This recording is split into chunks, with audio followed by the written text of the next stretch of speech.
Tyler is full of life, would give the shirt off his back to anybody, and if this was anybody but him, he would be here doing the same. I thank each and every one that has taken time off of their work, neglected their families, to conduct this search to bring Tyler home. The mother of a missing man with a very heartfelt message for those that are rallying around to support her. And there is a lot of help swinging in from all different angles when it comes to this case. A case that is just coming up on 3 months old. What is the hidden X factor in this case, and what are the details? What's going on with it? It's time to turn on the searchlight for Tyler Goodrich.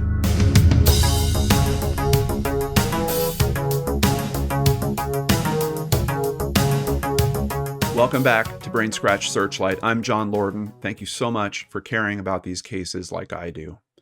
Let's dive into this case by learning about where it's happening. This is taking place in Lincoln, Nebraska. Lincoln is the capital city of the U.S. state of Nebraska and the county seat of Lancaster County. The city covers 100.4 square miles. 99% of that is land. There is some water here, and of course, we're always concerned about water sources when it comes to missing persons cases. So we've got a lot of land here. It's a large area. It's also got a population of 292,000, just over 292,000, and that's as of 2021. It's the state's second most populous city. Who has gone missing? Tyler S. Goodrich, a white Caucasian male, went missing on November 3rd, 2023. He's 35 years old currently. He stands at 6'1", weighs 185 pounds. And he left his residence on November 3rd. Surveillance video from the home showed Tyler Goodrich running from the house. Now, he is an avid runner, and some reports seem to assume that he was actually going for a run. Other reports have much more detail, and I don't believe this was a recreational run he was going on. We'll learn more as we get into all this. For physical description, he has red hair, shoulder length red hair, usually pulled back. It's also noting he has body hair present throughout the body, red beard, blue eyes, and some tattoos. A cross and the Serenity Prayer are tattooed on the left side of his rib cage. 3 tattoos on the right calf and shin, a flower, the words, "From dust I came, to dust I shall return," and a black up arrow encased in a black circle. They've got a little image of it here. I'll try to pull up a bigger one, but I also just wanted to get kind of a better shot of his face. This is Tyler. Now, in terms of the tattoos, here's kind of a better shot. I know it's kind of a grainy photo, but there's the up arrow with the circle around it. We've got the writing kind of on the front side, like under his knee a little bit, and then the tattoo on the outer part of his calf. Let's learn a little bit more about Tyler.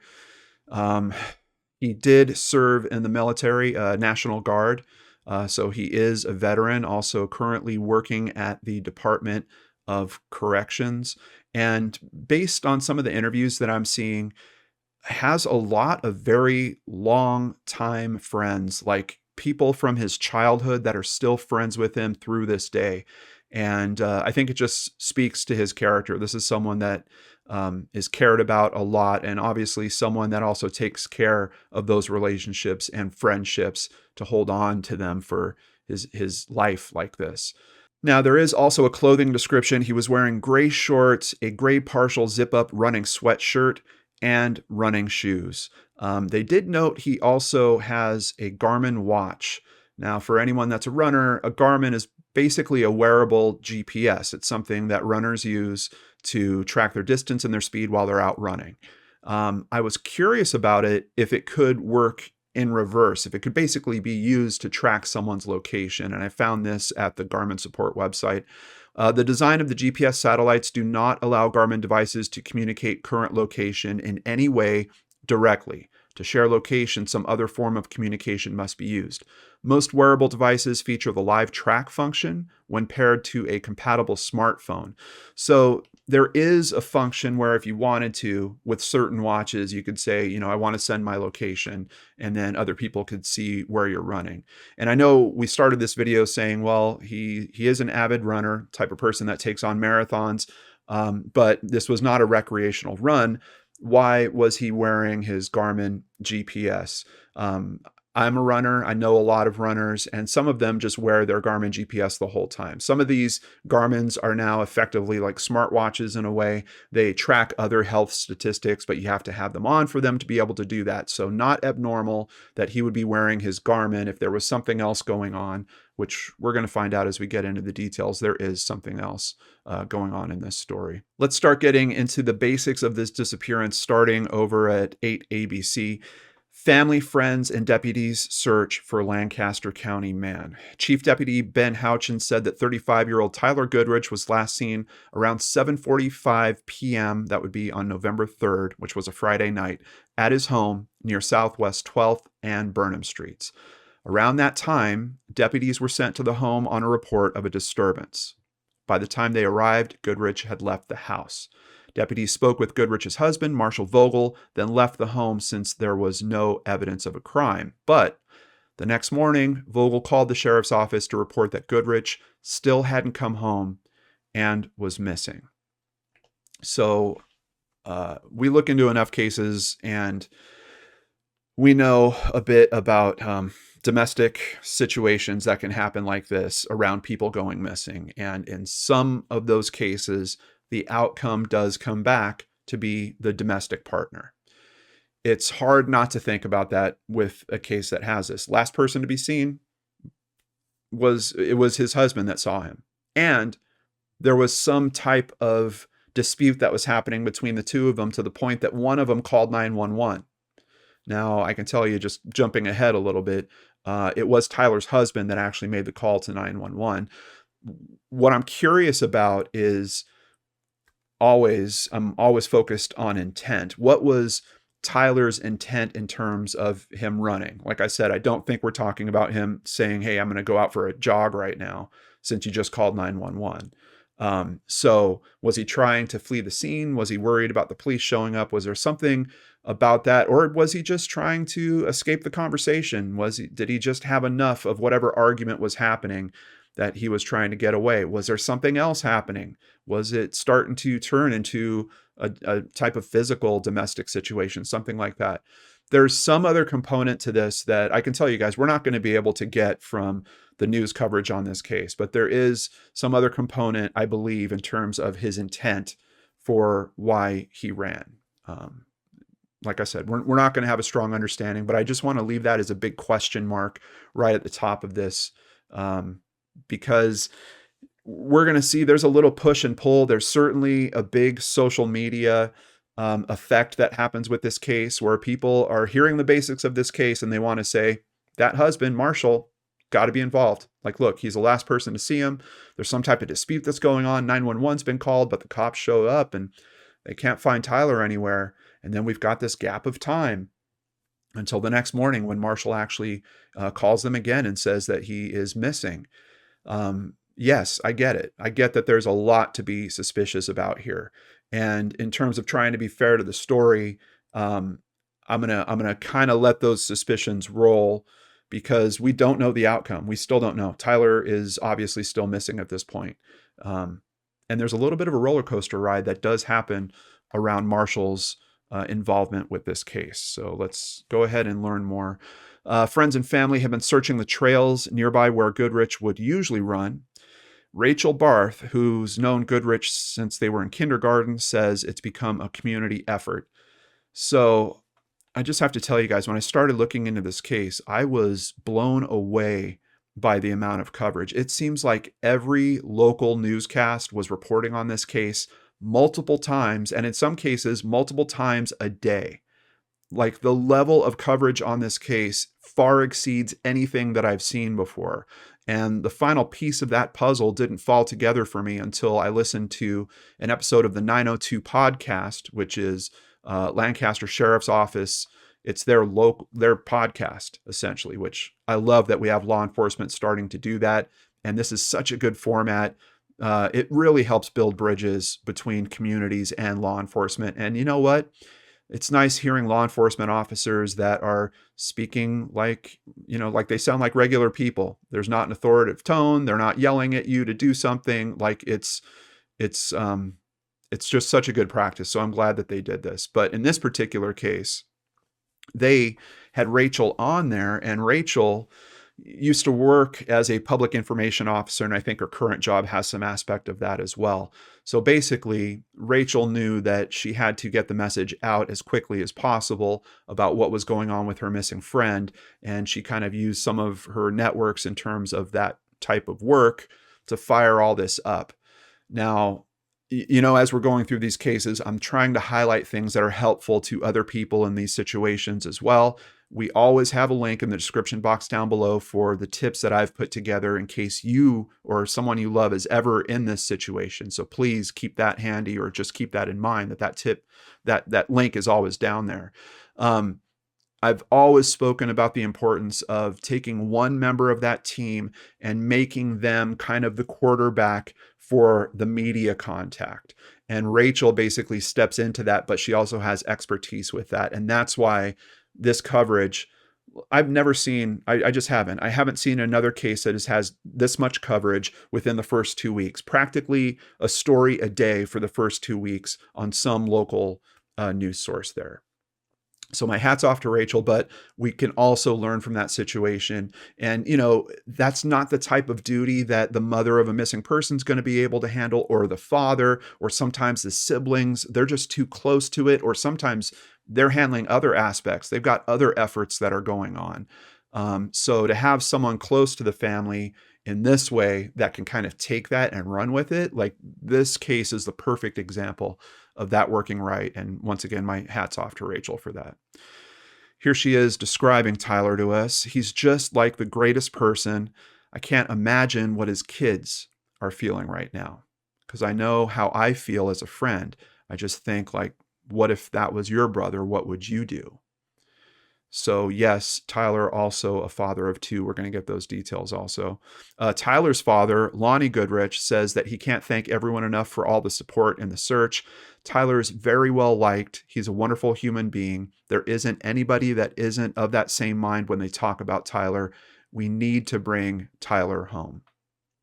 And of course, because of that media outreach, because of creating the Facebook page and doing all these other things that Rachel and her team, she has other people helping her, did in this case, when they get to the point of pulling together community search efforts, they have a bunch of people show up. And not only that, also a hat tip to Lancaster County Sheriff's Office as well, because they help enable it. In some of these cases, I hear about communities that pull together, they try to get searches going together, and law enforcement basically tells them, no, don't do this. Like, we'll do our searches, and that's that. In this case, the Sheriff's Department actually came out, spoke to them, told them the methods that they should be using, told them what to do if they came across any evidence, which, guess what, was basically hands off. Make sure you don't touch it, call it right in, have us come out and handle it. So it's it's unfortunately a bit of a unique situation in terms of the cases I look into, but we have law enforcement engaging the community swinging back with all these resources, and then law enforcement helping to direct how those resources are used. It's kind of the perfect type of situation. And quite honestly, because of how people are working together in this case, I'm really surprised that Tyler hasn't been found. One of the situations I can't help but wonder about is, let's say there is some big emotions going on in this conversation and he goes running off. Opportunities for an accident, if you're running in the middle of the night and you're not on some type of path or road, very high. And you're emotional on top of that. The possibility that this is an accident situation, extremely high. Knowing that there's been this many searchers coming together enabled by law enforcement, and law enforcement has also kicked out a bunch of searches of their own. Keep in mind, he works for the Department of Corrections. Those people also came out to help search for Tyler. We've got all these communities swinging together. I'm very, very surprised that we're even sitting here today talking about the fact that he hasn't been found, but he hasn't yet. So let's continue and learn a little bit more over at NBC News. Thankfully, one of the things that Rachel was able to do was to get Dateline's attention, and they came out and did a piece on this. And what I always appreciate about their coverage is they help to bring the humanity to these missing persons cases. We get to learn a bit more about Tyler here. Tyler Goodrich comes from a big family. 3 sisters and a younger brother. He was raised in Bennett, Nebraska, moving there at just 2 years old. He was just a good person, said his father, Lonnie. I would say he was always a champion of the underdog. As an adult, Tyler moved to nearby Lincoln, about a 20-minute drive from Bennett, where his family still resides. He strove to be his best at things, Lonnie said. He wanted to get his master's degree, got it in 14 weeks and 4 days. Talk about driven. He said, I will end up being warden someday. So maybe that truly was his ultimate goal. And here is a picture of Rachel and Tyler as children, and just to really cement with you how long this friendship has gone on. These people have known each other practically their whole lives. About 8 years ago, Tyler met Marshall Vogel. We met at a bar here in Lincoln, a gay bar, and I remember walking by him, and he was just standing there. We made eye contact. That was it for us. The pair fell in love, and about 2 years after meeting in that bar, got married. I always knew that I wanted kids, and Tyler did too, Marshall told Dateline. Marshall said that they got a call from the agency. They said, we have a 14-year-old that can be there in 3 hours. Tyler and Marshall talked it over and agreed to foster the boy. They began the adoption process, and they got another call. Our youngest came to live with us before the first adoption was final, Marshall said, adding that their children are half siblings.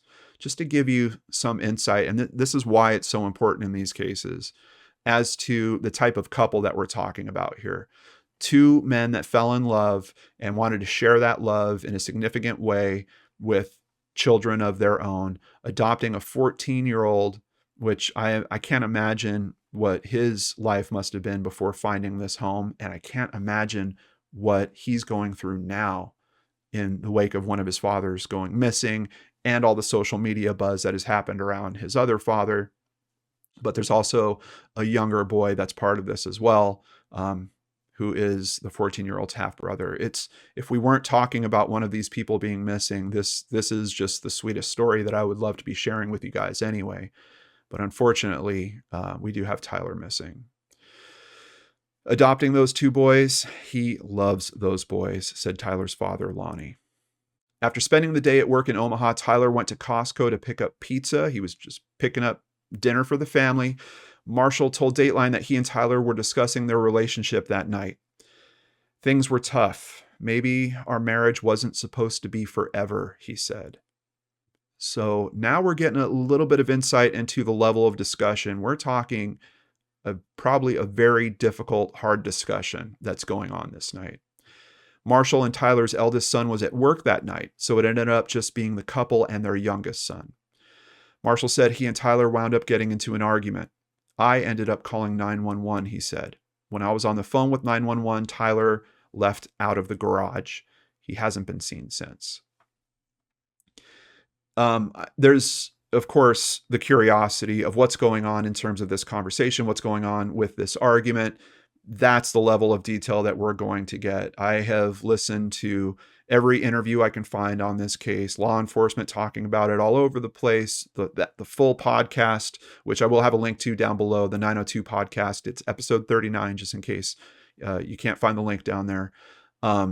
That's as much detail as we're going to get about this discussion. But I think it's enough. Like, basically, Marshall has come out to Dateline and said, like, hey, we're talking, things are tough. We both knew we loved each other, but maybe our marriage wasn't supposed to be forever.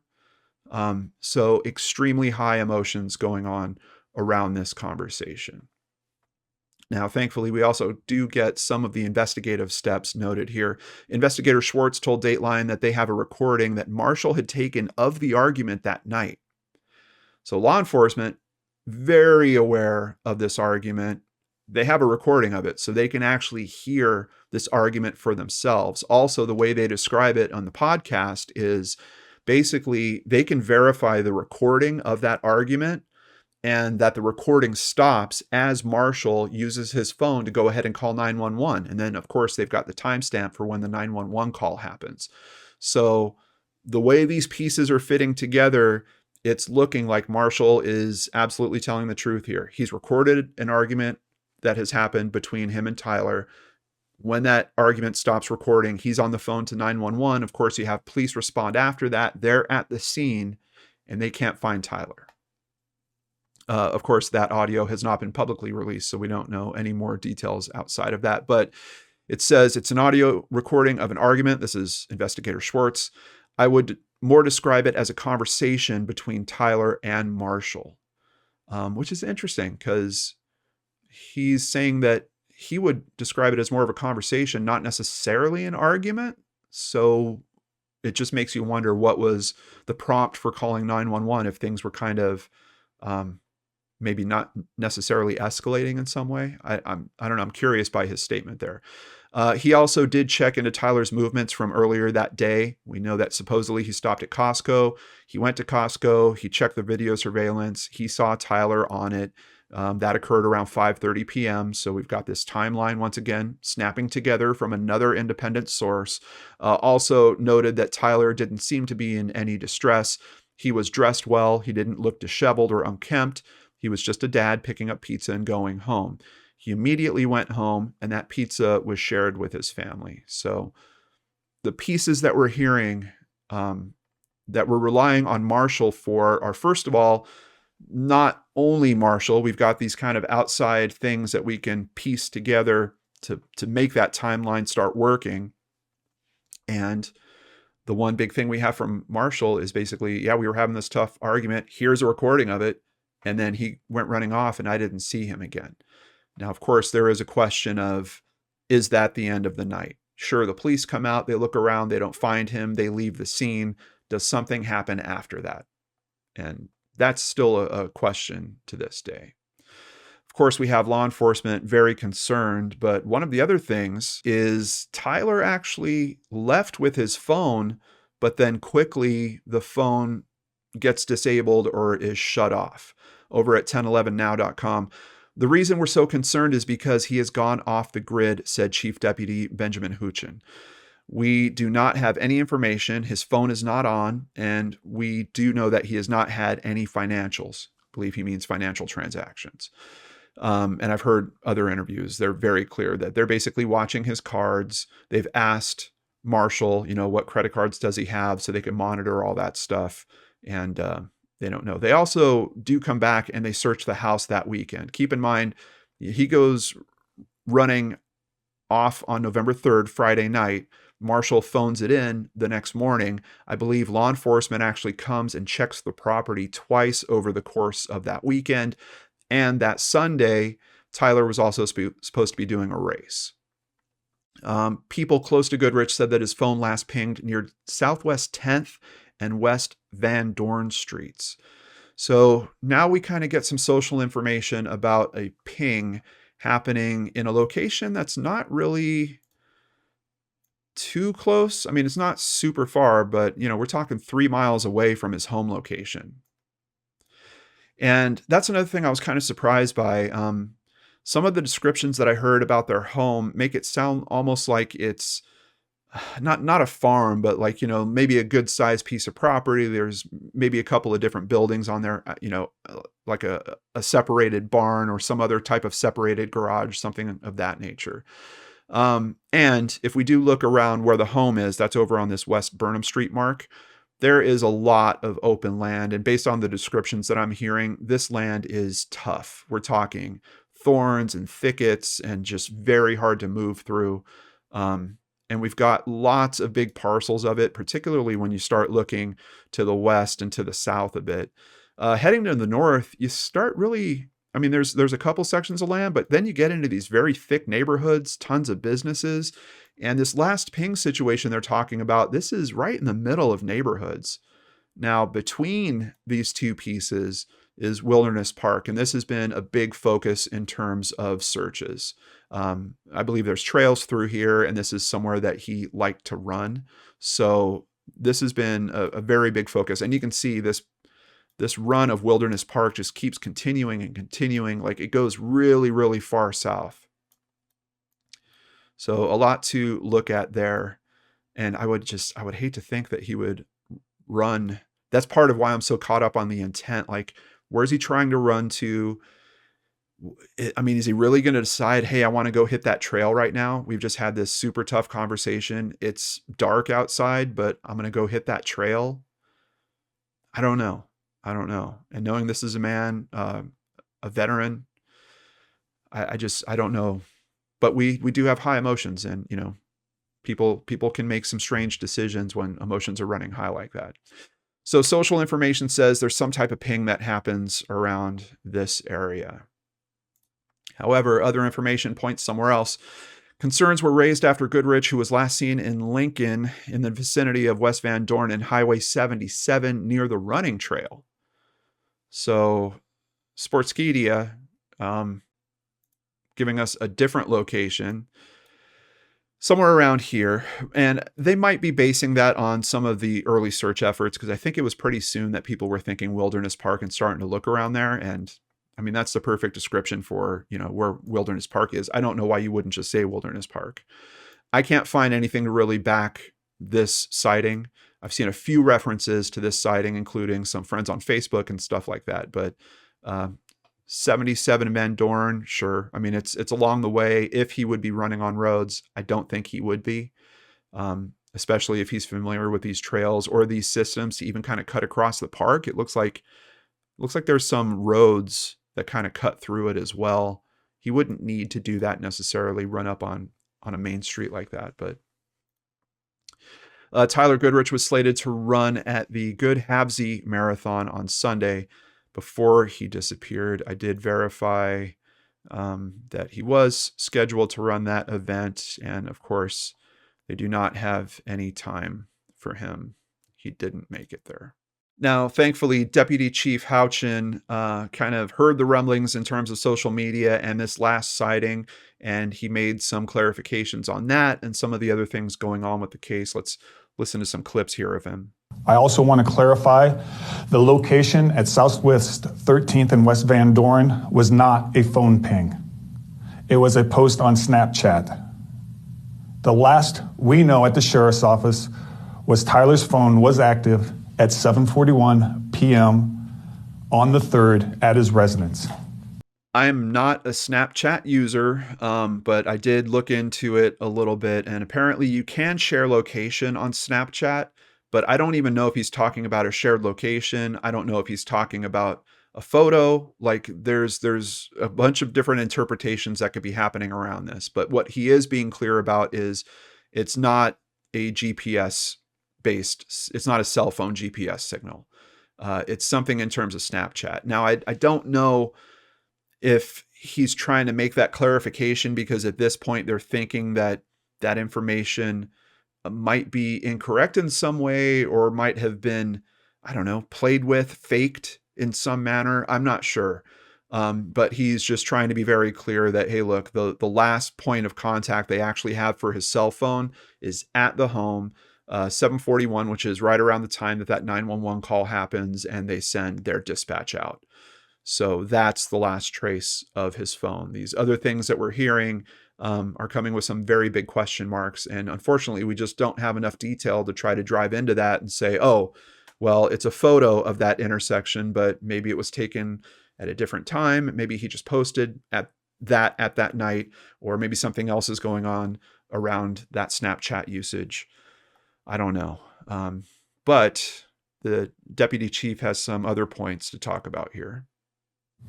Why is the husband no longer being cooperative? You're going to have to ask him. I do not know. When did that? Yesterday morning. Yesterday morning it started? Yes. That press conference was only a few days after the missing persons report was filed. So we went through a couple of days of Marshall letting investigators come in and everything was fine with them looking around the house, and then something changed. Let's see what happened here. Search warrant served at home of missing Lancaster County man. Chief Deputy Ben Houchin says a search warrant was served on Monday at Goodrich's home near 12th and Burnham Streets. I will not be going into the evidence that was collected during the search warrant. He did reveal that Goodrich's husband, Marshall Vogel, and his family are no longer cooperating with the sheriff's office. He says Vogel, his children, and mother came to the Hall of Justice and told investigators that neither he nor his children would be talking to investigators anymore and that they were obtaining an attorney. This action made investigators obtain a search warrant for evidence at the residence. Prior to this, Mr. Vogel had been cooperative with law enforcement. So we have a change, and we're literally just, 48 hours, little more than 48 hours outside of the missing persons report being filed. Of course, this seems to change things for investigators. Let's hear from Sergeant Casey Dalkey as well. Obviously, they're missing their loved one. As you can imagine, they want to find him. They want to find him safe. They want to know what happened to him. Unfortunately, we're not getting that level of cooperation from the other side of the family at this point. We hope that maybe in the future, very near future, they'll choose to cooperate and talk to us and help us out so we can figure out what happened to Tyler. We really haven't had the opportunity to speak with him just due to lack of cooperation or, whatever it may be. So law enforcement starts being public about the fact that Vogel is no longer cooperating. His attorney also starts becoming public about their side of the story. Let's get some of that at ketb.com. Vogel's defense attorney responded saying it's absolutely false that Mr. Vogel and his family are no longer cooperating with the investigation. Attorney Sanford Pollock told KETV News Watch 7 that Vogel retained his services after law enforcement searched the property a third time. Pollock said he sent a letter to the Lancaster County Sheriff saying any further communication with Vogel would need to be facilitated through him. Pollock said he had not been contacted by law enforcement. Lancaster County Chief Deputy Ben Houchin said Pollock's letter told them not to interview his client anymore because he instructed Vogel not to make any more statements. Now, there's a couple of gaps in terms of what's happening here from what I can see, and I don't think that this really plays into Tyler's case too strongly, so I'm not going to spend a ton of time on it. But if you guys want to see the transactions, the communication that actually happened between the law firm and law enforcement, I'll have a link to this KLKN-TB article down below. We're talking literally screenshots of the letters that are sent, screenshots of emails that have been sent from the investigators. And basically, law enforcement's version of events is probably what I consider more accurate. These letters show exactly what they're saying and show that they're trying to communicate with the attorney, and show that the attorney says, don't talk to him directly. I told him not to talk to you guys. So I think the main point was the attorney didn't get hired until after the third search, but I believe based on law enforcement's account that they were actually spoken to by Marshall Vogel and his family, maybe on the morning before that search warrant was executed, something along those lines. So there's a gap between where Marshall goes and talks to law enforcement and says, we're not going to be cooperative anymore.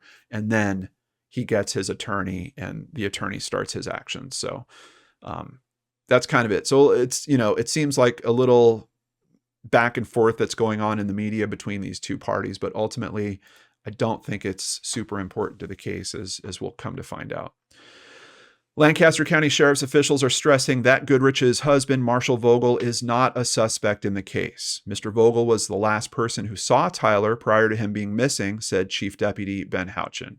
So they're being very clear that no, he's not a suspect, but they're also being clear to note this is why we're so interested in this guy. He's the last person to see him outside of he's also his husband. And they need details about Tyler's life, about things going on there that could be helpful to their investigation. They need to be able to access him and ask him some of these questions. And if we were talking about a case of homicide specifically, which for some reason it just pops to mind that when I was at CrimeCon this year, there was actually kind of a popular t-shirt I saw several people wearing that said, I know the husband did it, or I bet the husband did it, or something like that. If we were talking about a homicide situation, we know that there are significant stats that point toward it's going to be someone that the victim actually knew, especially for women in particular, but it does also apply to men too. There's just a higher percentage there. And of course, for domestic violence type situations. We know that those numbers skew, and people kind of make that assumption because a certain percent of the time, even if it's as silly as sounding like it's an opinion smacked on a t-shirt, a certain reasonable percent of the time, it's going to be accurate. It's going to be true. And to the point, I've seen Marshall interviewed, and he even says it. He's like, look, we've watched enough Dateline. Like, all of us, we know about true crime. I know that they're supposed to be suspecting me at this point. And I believe that he was thinking that after being helpful for those few days, that they would get past that, and then the search would kind of widen out. And then came Monday morning, and then there's a search warrant, and it's more and more and more. One of the other things that was noted by his attorney, actually, because remember, the deputy chief didn't tell us what they took. His attorney actually did in one of those letters that I didn't dive all the way into. But he was clear that they took all kinds of computer equipment. I think they might have taken cell phones, things of that nature. So there is now a digital forensics investigation that's going on into their relationship. So some people would argue that, innocent or not, that's a time to get an attorney and just have some form of representation at your side as you're going through this. And to give his attorney some credit, his attorney in one of the letters was also asking law enforcement to basically do a good job, to just preserve any evidence that they run into about the relationship through any of that analysis that they're doing. I did find in an interview by Marshall where he says that he didn't participate in any of the searches, but he's a father of two, and he believed that both he and Tyler would have thought that he should be taking care of the kids through all this. So for some people, they're going to understand that and think that's reasonable, and other people might not and say, no, he should have been out there searching. Keep in mind, one of these children is really young. I know on Web Sleuths right now, there seems to be a thread where people are assuming they're both teenagers. They're not. One of them is younger. And he did show up, as far as I can see in the media, he did actually show up to the vigil that was held. So now that we're kind of through that aspect of it, I'm trying to head off as much of the conversation as I can, because I know some people out there are going to know parts of this story, not other parts of it.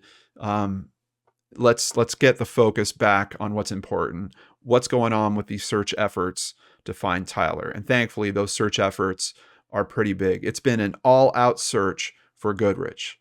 We've had private planes up in the air, people volunteering their time, hundreds of walkers. I mean, people have come, people who don't know him, said Tyler's dad, Lonnie. And his dad is devastated. Nobody has children and says, someday I will see them on a missing persons report. Nobody says that, said Lonnie. And there's a picture of Lonnie. And I'm surprised that after 8 years of doing these cases, family members still put words together that give us a new sense of the devastation that they're going through. I've never heard it phrased like that.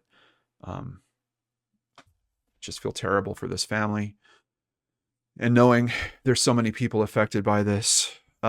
He also makes a great point here. I mean, with this many people looking, this many people that know him, it's unbelievable that nobody has any idea where he is. The search is full. It's not going to quit. Everybody assures us that nobody's giving up until we find him, said Lonnie. Now, keep in mind, I know we've gone through, 15 sources already. This is all still happening basically in the first week. And that's what I mean about the media on this is just, it's very thick around the initial search efforts. Unfortunately, it doesn't quite stay like that. That was part of the reason why I wanted to do today's episode, is kind of just to raise the flag on it again. But also very soon that first week, they do have a candlelight vigil. It was an emotional scene as family and friends spoke about the ongoing search. It's nice to see so many people show up and support the family, support Tyler's friends, said his friend Rachel. But it's also heartbreaking. We don't want to be here. And this is just the number of people here. It's mind-blowing. I believe that actually might be Marshall right there. But I did see some other reports that said he was at the vigil. And of course, in the search efforts, they're pulling out all the tools they can. That includes drones. They're saying that drones are deputies' extra eyes in the sky. From high-tech equipment in the air to several investigators on the ground, the search for 35-year-old Tyler Goodrich continues. Lancaster County Sheriff Deputy Ben Houchin said the sheriff's office will meet with the FBI to look over the case. And that did happen. Apparently, they even sent a few agents out to help consult on this case. They've offered their assistance. They're concerned, just like we're concerned. Houchin said that the public will continue to be a big help in the case. He said it's like trying to find a needle in a haystack. We're more than willing to keep doing whatever it takes to find Tyler, he said. Our big hope is he's someplace, and we're going to bring him home safe. As a matter of fact, they even ran a little bit of a campaign for a period of time where they were speaking kind of directly to Tyler and saying, hey, look, if you're out there, if you've run away, you're not in any trouble. You can come back. Your job is still here. You can come back to your job. There's no downside to returning, basically. So they did put that effort out there. Also, obviously, here we are, and we're still looking for Tyler at this point. Search and rescue personnel returned to their efforts with the help of many resources, including drones. Nebraska State Patrol helicopters are also helping in the search from the air. The drones have a thermal camera to detect temperature changes and give a better aerial view, of course. And then using those drones, which I'd never even considered this before, they could look for ground disturbances, like if debris has been moved. The sheriff's office is also asking residents in the area near Goodrich's home to check their property. Also, in the early weeks of this, they put the message out very strongly, check your cameras. Of course, we don't have the big conclusion that we're looking for with this. So the family does release a statement. I believe this is around week 2 where this happens. We have more search efforts that are going on here. Just amazing. Our family wants to thank every friend, family member, and complete strangers who have and continue to help in any way, big or small, to bring Tyler home. We also want to thank every law enforcement agency that is dedicating so many resources. The amazing work being done and the outpouring of support is a testament to the kind of person Tyler is. My grandmother said it best when she said, "This is the kind of thing that happens to other people." Unfortunately, we can no longer say that. We all miss Tyler so much. If he were here right now, he'd be laughing, he'd be making jokes and bringing joy to everyone. Our immediate family spent the day yesterday together recharging. We laughed, we cried, and loved one another. There was a huge piece missing, though, and that was Tyler. Today, we are back out here recharged and determined more than ever to find answers. Someone out there knows information that will lead us to finding Tyler. Please come forward. The pain we feel is unbearable. We are begging you to do the right thing and allow the truth to be spoken. Thank you. And that came from Angie. That is Tyler's sister, and that's on behalf of the entire Goodrich family. Lancaster County Sheriff's investigators say that they talked with the husband of the missing Lincoln man last Thursday. So that would be 10 days into this, November 13th. Thankfully, Marshall and law enforcement get together. They have a talk, and law enforcement reports back to the media that he was 100% cooperative. However, they didn't learn anything new. Now, I did see the deputy chief talk about this. He said they did get some details cleared up, kind of things they needed to know in terms of credit cards that Tyler might have had and things like that. But outside of that, nothing really big that would help move the investigation forward. They're noting here that Goodrich may have left with only his wallet and his cell phone. His car was left in the garage. And according to Houchin, Goodrich was seen running south from the residence. We've heard that there's some video of this. They also note here he's never done anything like that. That's the reason why we're so concerned. And absolutely nobody has seen him or heard from him, and that's concerning. But at this point, we have not made it into any type of criminal case. We don't have anything that links it to being a criminal case, Houchin said. And honestly, I kind of understand that with the pieces that they are talking about publicly. There seems to be a strong possibility this could be an accidental death of some kind. There is also a possibility that maybe Tyler did go completely off grid. It doesn't seem very likely, He's got a history of having very strong, very long-term relationships. He's rooted in this community very strongly. But does that happen? It has happened in other cases. I just don't know if this is the right guy for that. I did see one story that his father mentioned about one other time where Tyler supposedly tried to run away. It was when he was a kid, and he basically packed a little bag or something. He didn't even make it to the front door. He doesn't have a history of doing this.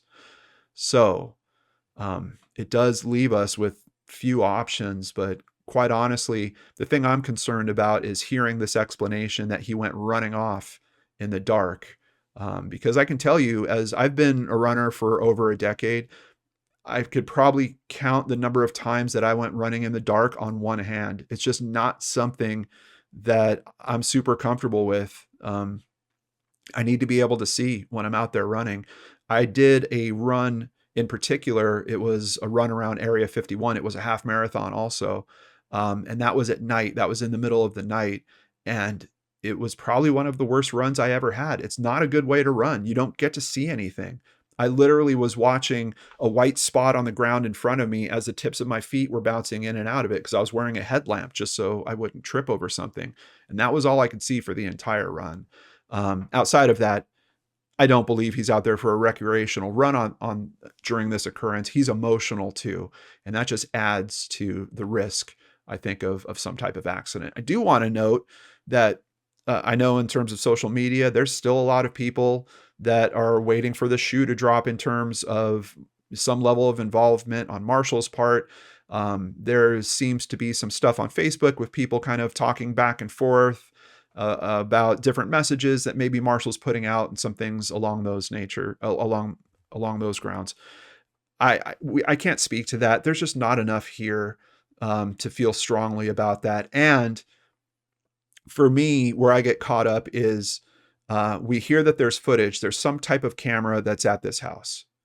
And if there is footage of him running away and there's a camera that would pick that up, wouldn't it pick up him returning to the house? Like, I don't think that law enforcement would fall for, yeah, you just go ahead and give us that clip of him running away. I'm pretty sure that they would do their own analysis. And we know they do go back with their own search warrant on Monday. They pull, according to the attorney, they pull some types of computers and systems. I think they likely would have tried to access, although I don't know, for certain doorbell cams and stuff like that, I don't know that it's stored locally. Some of those actually use cloud services. So it might take additional warrants that have to be filed with different companies, essentially. So there might be a little bit of a mystery factor on that. But with the pieces that we're being given publicly and the message that's coming from the deputy, the chief deputy himself, I don't know. I don't know.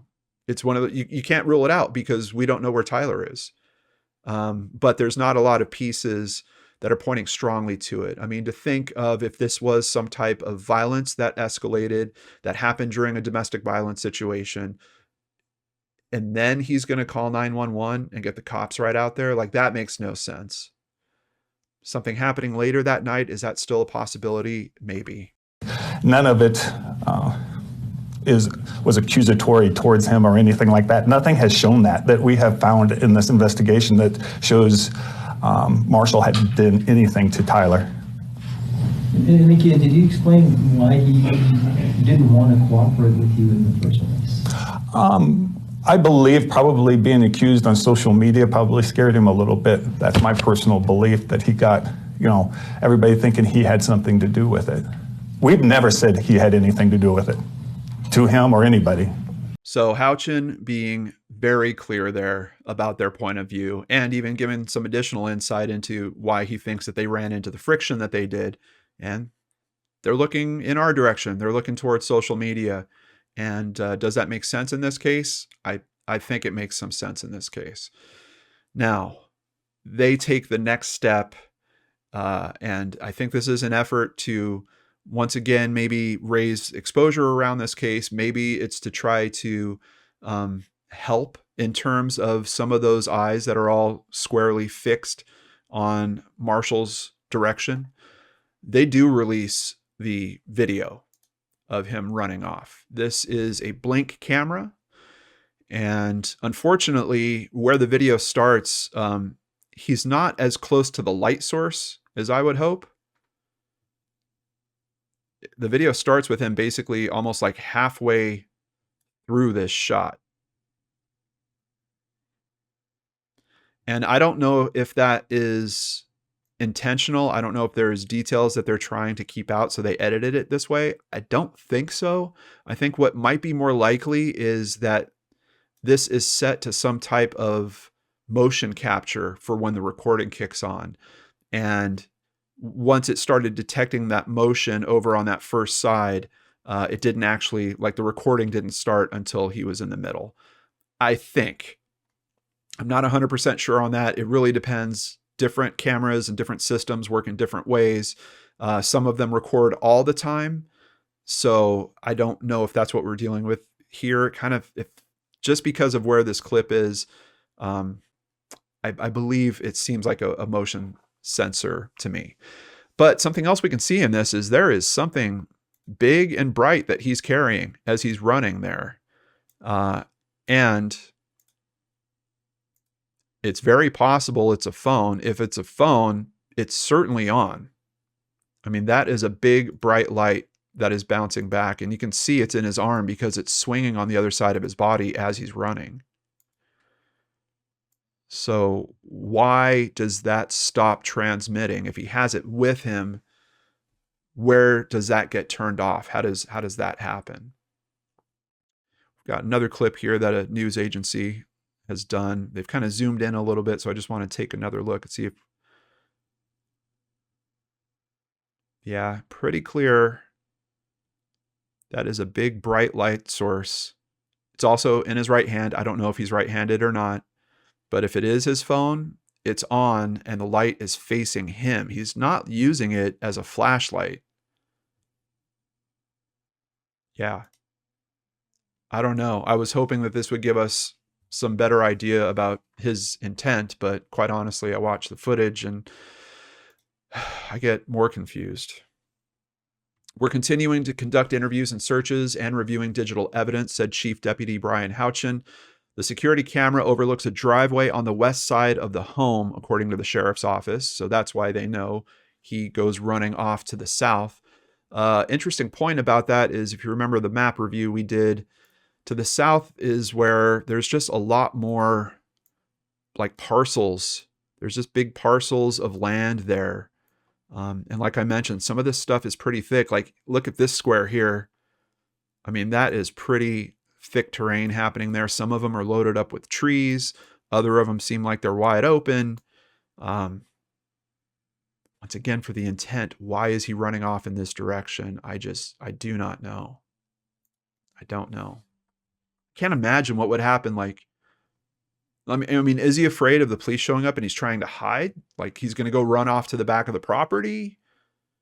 I just don't know what he would be trying to access, or why his intuition would be to go in that direction instead of like going up to the road. And even if you think the police are coming, go up to the road and cut a left, or I don't know. The video shows someone running down the driveway with a light in their hand. Houchin said deputies think the light is Goodrich's phone, but they aren't 100% sure. It's dark and the quality is low, Houchin said. From all the evidence we currently have, there is no reason to not to believe that this is Tyler Goodrich. However, his family, his father in particular, not so sure. His father says that, first of all, he's not sure if the video will help in the search outside from helping to spread the word, which it certainly does. It, creates the news cycle around this again. But he's also not convinced that it's even Tyler in the video. I don't think there's enough to say 100% that it was Tyler. Others have said that it's him. Some say it's not. So you make your own judgment on that if you know him. In the podcast, the 902 podcast, they mentioned that they did bring in several of his friends to try to analyze that. And basically, they all came to the same conclusion that they did think that it was Tyler. Also, his father's noting here, a lot of people have let us into their homes to look through their videos from their home cameras. If he was out and about, or if he's still out and about, somebody's camera will pick him up.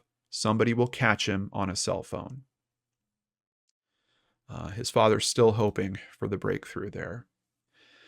But then we do have things start to slow down. Thankfully, his friend Rachel, I don't know if she recognized that, but she kind of took the next step and decided to reach out and try to get to that next level of national coverage, and it does happen. They don't call it out directly in this article, but I believe that it was basically the Dateline coverage that she helped reach out and get. I know Nancy Grace also covered this case. A local publication kind of gave it to her a little bit for not having all the facts straight. But so there has been some coverage on this case happening at that next level. It's hard to not know Tyler because his face is everywhere, said his lifelong friend, Rachel Barth.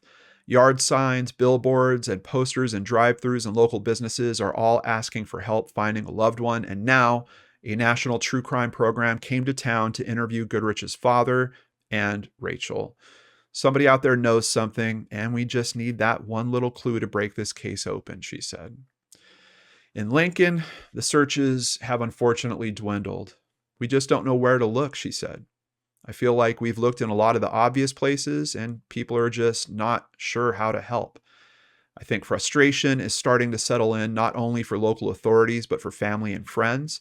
I think we're all just frustrated because the case has really just gone cold. Authorities still not investigating Goodrich's disappearance as a criminal case, and this article is actually from middle of December. But Barth said her and several others think a crime was committed. There's just no evidence to back that up, she said. So even people very close to this, we're talking his lifelong best friend, thinks that there's some type of foul play situation that's going on here. Is she talking about a situation within the house, or is she talking about something else, that he went running off and then something else occurred? Or maybe there's some other social aspect we don't know about. Maybe there is some place or some person that he would have gone running to. He got there and then something happens there. I can't tell you what they're thinking, but they are being very clear that at least Rachel and some other people working on this case do think there's a foul play situation. We do have Marshall actually speak for himself. So let's take a listen to what he thinks might be going on here and answering the question if he thinks that Tyler's still alive. Where do you think he went when he left? I just have no idea. I don't know. When he left the house and I was on the phone with 911. Anything after that, I just don't know. And there's enough speculation all over the internet that I don't need to speculate on that. We need Tyler to come home. He does continue in that interview and says that he believes that Tyler is still alive. Quote, I refuse not to. He needs to come back and be a father to our kids. He's my kid's dad. I'm not going to give up hope. So that's what we hear from Tyler's side. I know I did hear some interviews from his father, Lonnie, and Lonnie is losing hope in terms of Tyler being alive. He thinks that the worst has happened, and at this point, we're trying to find Tyler's body. Let's continue about the latest news with this case, which is bringing some type of optimism. Tyler Goodrich's family and friends cautiously optimistic about Tip. Tyler Goodrich's friends, Amanda Meyer and Rachel Barth, said that they're optimistic about an anonymous letter sent to Crime Stoppers. The Lancaster County Sheriff's Office announced Wednesday that it received an anonymous handwritten letter related to the case. This is the first time anything somehow substantial has happened, so it's hard to not get a little excited, hoping that maybe this is finally it, said Rachel. She said that they still have to wait to see if the letter is a break in the case. She said even if the letter's nothing, it at least puts Tyler's name back out there. His father, Lonnie, said that it still gives him hope to see people trying to help. I sure hope that there's something to this letter that brings some kind of information out there. I mean, 3 months is a long time to have the same amount of information you had on November 3rd.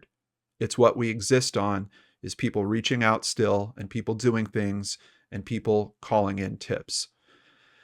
So, of course, we've had the number on the screen the whole time, but I have heard from law enforcement on this case, and I want to make the clarification.